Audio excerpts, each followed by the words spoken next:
News update for you now. 2 U.S. Navy sailors have been charged with spying for China. Both are accused of having passed along national defense information, military secrets, to the Chinese intelligence officials. Prosecutors say they got cash payments in return. So here's what we know. 22-year-old Petty Officer Zhen Xiaowei has been charged with espionage.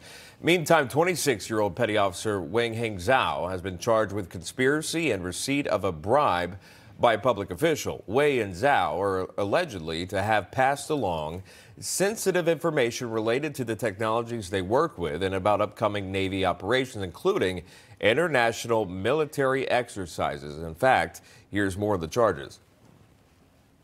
Our indictment alleges that over the course of more than a year and on multiple occasions, Wei sent national defense information to China, including documents, photos, videos, and technical manuals. In exchange, his intelligence officer paid Wei thousands of dollars.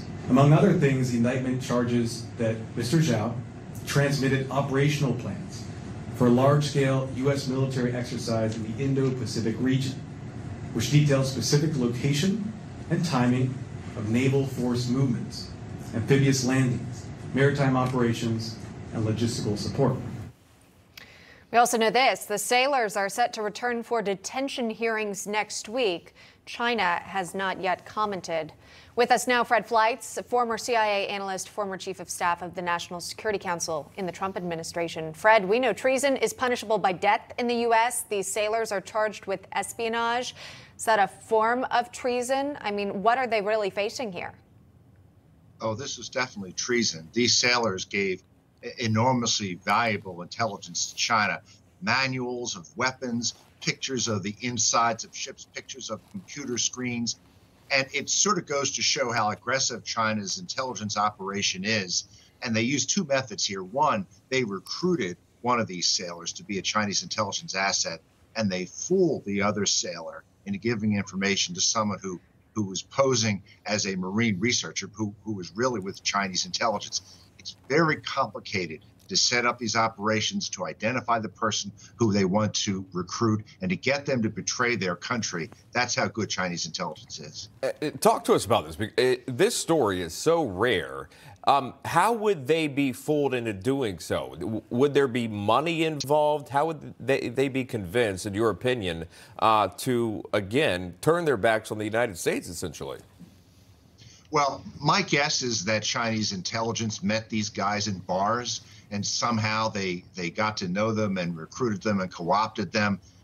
But the problem here is I think this is more common than we realize. I think this is the tip of the iceberg.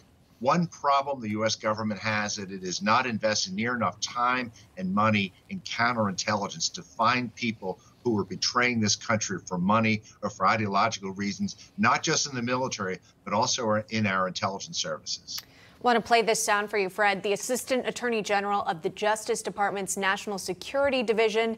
Here's what's at stake. Take a listen. The charges demonstrate the PRC's determination to obtain information that is critical to our national defense by any means, so it could be used to their advantage.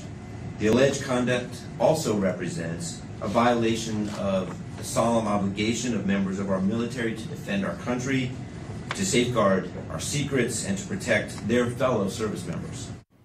Fred, what's the impact this could have on national security? Well, it doesn't just give China an advantage in a possible military confrontation with the United States. Compromises of classified information like this can cost the taxpayer billions of dollars. That's how much it costs to develop these systems that we put in place to give us an advantage over our enemies. We may not have that advantage if our enemies find out about these systems, and China may be able to develop similar systems based on the manuals and the photographs of U.S. defense systems that they obtained from these two sailors. All right, there's a lot at stake here in this case. We'll keep an eye on it. Fred Fleitz, thanks for weighing in today. Appreciate it.